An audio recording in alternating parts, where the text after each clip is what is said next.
আলোচনাটির শুরুতেই সবাইকে স্টক অবজারভারের পক্ষ থেকে শুভেচ্ছা জানাই। আজ আমরা ব্যাংকিং খাতের বর্তমান সময়ের সেরা 4টি ব্যাংক নিয়ে আলোচনা করব। যে 4টি ব্যাংক আজকের আলোচনায় কভার করব সেগুলো হলো আইএফআইসি ব্যাংক, মিডল্যান্ড ব্যাংক, রূপালী ব্যাংক এবং ব্র্যাক ব্যাংক। বর্তমান সময় এই 4টি ব্যাংক নিয়ে আমরা সবচেয়ে বেশি রিকোয়েস্ট পেয়েছি। চলুন তাহলে বন্ধুরা জেনে নিই এই 4টি ব্যাংকের বর্তমান অবস্থান এবং ফিউচারে কেমন প্রাইস অ্যাকশন হতে পারে। আলোচনাটি শুরুতেই সবাইকে রিকোয়েস্ট করব ডিসক্লেমার অংশটি আপনারা ভালো করে পড়ে নেবেন। পুঁজিবাজার ঝুঁকিপূর্ণ, আপনার কোনো পার্সোনাল বাই এবং সেলের কারণে আপনি যদি ক্ষতিগ্রস্ত হয়ে থাকেন সে দায় স্টক অবজারভার বহন করবে না। শুরুতেই উইকলি চার্টে তুলে ধরছি ব্যাংকিং খাতের বর্তমান অবস্থান। সেক্টরটি আজ দিন শেষে ক্লোজ হলো 17.5-এ, আর সেক্টরটির জন্য এখন গুরুত্বপূর্ণ একটি সাপোর্ট লাইন হলো 17.3। এটি ফিবোনাচি রিট্রেসমেন্ট চার্টে 78%-এর রিট্রেসমেন্ট সাইকেল।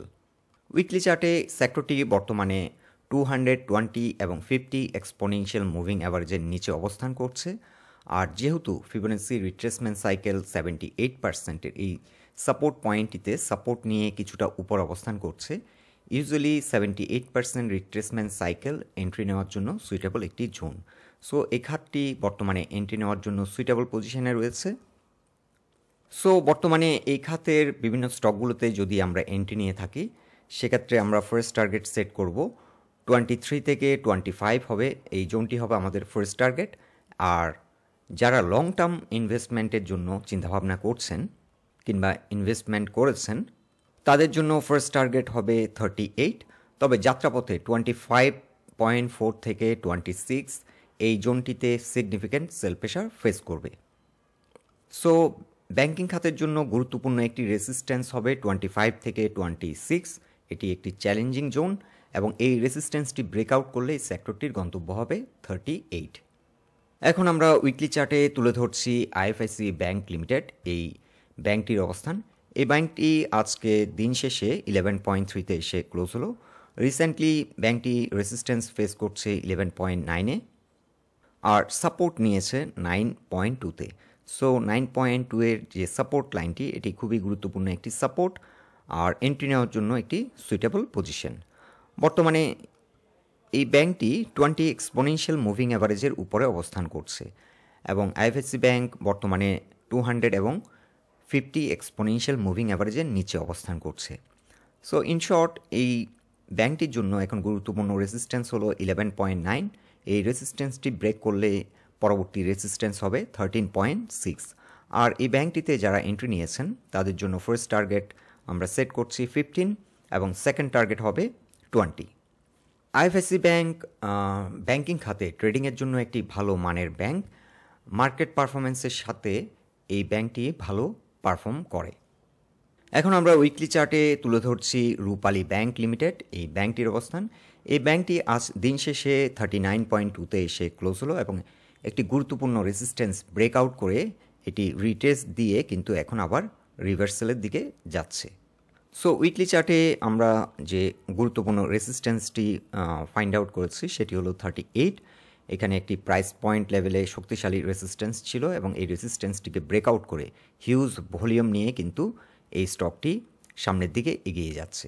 সো এই স্টকটি চাইলে এখন ব্রেকআউট ট্রেড সেট করা যায়। এই স্টকটিতে এখানে ব্রেকআউট এন্ট্রি যদি আমরা নিই সেক্ষেত্রে স্টপ লস সেট করতে হবে 38-এর কিছুটা নিচে নেমে গেলে আমরা চাইলে 37-এ আমরা স্টপ লস সেট করতে পারি।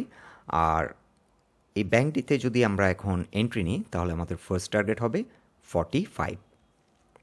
সো গত 3 সপ্তাহের যে ভলিউম আমরা লক্ষ্য করছি হিউজ ভলিউম নিয়ে, আলট্রা হাই ভলিউম নিয়ে কিন্তু এই ব্রেকআউটটি হয়েছে। সো এটি অ্যাপারেন্টলি ট্রু ব্রেকআউট বলেই মনে হচ্ছে আর স্টকটি ট্রেডিংয়ের জন্য ভালো মানের একটি স্টক এই খাতে। সো ইন শর্ট এই স্টকটিতে এখন নতুন করে ব্রেকআউট ট্রেড নিলে স্টপ লস আমরা সেট করব 37-এর নিচে নেমে গেলে, অথবা আপনাদের কমফোর্ট জোন থেকে আপনারা স্টপ লস সেট করতে পারেন। আর আমাদের ফার্স্ট টার্গেট হবে 45। রিসেন্টলি এই ব্যাংকটি 48+ প্রাইস অ্যাকশন করেছিল এবং এরপর কিন্তু বড় রকমের পতন হয়েছে, এখন আবারও ঘুরে দাঁড়িয়েছে। আর যারা লং টার্ম ইনভেস্টমেন্টের জন্য চিন্তা করছেন, লং টার্ম ইনভেস্টমেন্টের জন্য এটি ভালো মানের একটি ব্যাংক এবং এই ব্যাংকটির অল টাইম হাই ছিল 99 কিংবা 98। এই জোন থেকে কিন্তু বড় রকমের ক্রাশ করে এবং দীর্ঘ এক যুগেরও বেশি সময় ধরে কিন্তু স্টকটি ডাউন ট্রেন্ডের মধ্যে অবস্থান করছে এবং রিসেন্টলি কয়েক বছর ধরে এটি সাইডওয়ে মুভমেন্টের মধ্যে রয়েছে। সো মার্কেট যদি স্ট্রং হয়, মার্কেট যদি পারফর্ম করে, এই স্টকটির লং টার্ম গন্তব্য হতে পারে 55 থেকে 60। এখন ডে চার্টে আমরা দেখে নেব মিডল্যান্ড ব্যাংক লিমিটেড এই ব্যাংকটির অবস্থান। এই ব্যাংকটি আজ দিন শেষে 15.5-এ এসে ক্লোজ হলো। 20 এক্সপোনেনশিয়াল মুভিং অ্যাভারেজের যে সাপোর্ট লাইন, এই সাপোর্ট লাইনটিকে বর্তমানে রেসপেক্ট করছে এবং স্টকটির জন্য একটি গুরুত্বপূর্ণ রেজিস্ট্যান্স পয়েন্ট হলো 16.7। রিসেন্টলি এই জোনটি থেকে রিট্রেস করেছে এবং এটি 50 এক্সপোনেনশিয়াল মুভিং অ্যাভারেজ পর্যন্ত নেমে যায় 13.7 এবং বর্তমানে আবারও ঘুরে দাঁড়িয়েছে এবং এটি 20 এক্সপোনেনশিয়াল মুভিং অ্যাভারেজের সাপোর্ট লাইনটিকে রেসপেক্ট করছে। সো এই ব্যাংকটিতে এখন এন্ট্রি নিয়ে থাকলে ফার্স্ট টার্গেট হবে 18। যাত্রাপথে যে রেজিস্ট্যান্সটি আমরা মেনশন করলাম 16.7, এই জোনে মোটামুটি একটা ভালো রকমের সেল প্রেশার আসবে। রিসেন্টলি স্টকটিতে কিন্তু ভালো রকমের মানি ফ্লো আমরা লক্ষ্য করছি, বাট বর্তমানে মানি ফ্লো অনেকটা কমে গেছে, অ্যাভারেজ থেকে কিন্তু অনেকটা লো ভলিউমে ট্রেড হচ্ছে। সো স্টকটির ক্ষেত্রে এখন একটি সাপোর্ট লাইন হবে 14.8, একটি গুরুত্বপূর্ণ সাপোর্ট, এবং এর পরের সাপোর্টটি হচ্ছে 13.9-এ। এছাড়াও ফিবোনাচি রিট্রেসমেন্ট চার্টে আমরা কয়েকটি সাপোর্ট পয়েন্ট মেনশন করছি।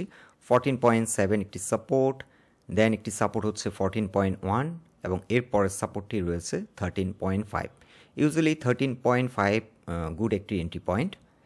সো স্টকটি যদি ফার্দার কারেকশন দেয় সেক্ষেত্রে 13.5 হবে গুড এন্ট্রি জোন এবং 50% রিট্রেসমেন্ট সাইকেলটি রয়েছে 14.1-এ। সো ইন শর্ট, এই স্টকটির জন্য আমরা ফার্স্ট টার্গেট সেট করছি 18, আর যাত্রাপথে যে রেজিস্ট্যান্সটি ফেস করবে সেটি রয়েছে 16.7-এ। কম্পারেটিভলি এটি একটি নতুন ব্যাংক এবং ট্রেডিংয়ের জন্য মাঝে মাঝে ভালো অপরচুনিটি দেয়। এখন আমরা উইকলি চার্টে তুলে ধরছি ব্র্যাক ব্যাংক লিমিটেড এই ব্যাংকটির অবস্থান। এই ব্যাংকটি আজ দিন শেষে 36.9-এ এসে ক্লোজ হলো। বর্তমানে উইকলি চার্টে 20 এবং 50 এক্সপোনেনশিয়াল মুভিং অ্যাভারেজের উপরে অবস্থান করছে। রিসেন্টলি স্টকটি 61%-এর যে রিট্রেসমেন্ট সাইকেল, এটি প্রাইস পয়েন্ট লেভেলে রয়েছে 35.8-এ। সো এই সাইকেলটি কমপ্লিট করে বর্তমানে ঘুরে দাঁড়িয়েছে। সো 35.8 হবে এই স্টকটির জন্য একটি গুড এন্ট্রি জোন এবং একটি গুরুত্বপূর্ণ সাপোর্ট পয়েন্ট। সো এন্ট্রি নেওয়ার জন্য বর্তমানে এই ব্যাংকটি ভালো একটি প্রাইস পয়েন্টে রয়েছে, আর লং টার্ম ইনভেস্টমেন্টের জন্য এটি ভালো মানের একটি ব্যাংক। আর বাংলাদেশের লোকাল ব্যাংকগুলোর মধ্যে এটি অন্যতম সাকসেসফুল একটি ব্যাংক। এই ব্যাংকটির অল টাইম হাই হলো 73। সো যারা ইনভেস্টমেন্ট পার্সপেক্টিভ থেকে চিন্তাভাবনা করছেন, একটু লং টার্মের জন্য যারা ইনভেস্ট করেছেন, তাদের জন্য আমরা ফার্স্ট টার্গেট সেট করব 54 এবং সেকেন্ড টার্গেট হবে 74। আর যারা শর্ট টার্ম চিন্তাভাবনা করছেন তাদের জন্য ফার্স্ট টার্গেট হবে 42 এবং সেকেন্ড টার্গেট হবে 48। সো স্টকটির এখন গুরুত্বপূর্ণ একটি সাপোর্ট পয়েন্ট হবে 35 কিংবা 34.8, এটি একটি গুরুত্বপূর্ণ support. Short term first target হবে 42 আর সেকেন্ড টার্গেট হবে 48। আর যারা লং টার্ম ইনভেস্টমেন্ট করেছেন, লং টার্ম চিন্তাভাবনা করছেন, তাদের জন্য ফার্স্ট টার্গেট হবে 54 এবং সেকেন্ড টার্গেট হবে 74। বন্ধুরা, ব্যাংকিং খাত এবং এই খাতের এই 4টি স্টক নিয়ে এটাই ছিল আমাদের অবজারভেশন। আলোচনাটি যদি আপনাদের ভালো লেগে থাকে অবশ্যই পোস্টটিকে লাইক দিন, আপনাদের গুরুত্বপূর্ণ মতামতগুলো আমাদেরকে কমেন্ট বক্সে জানান। সবাই সুস্থ থাকুন, ভালো থাকুন। আজকের মতো এখানেই বিদায় নিলাম।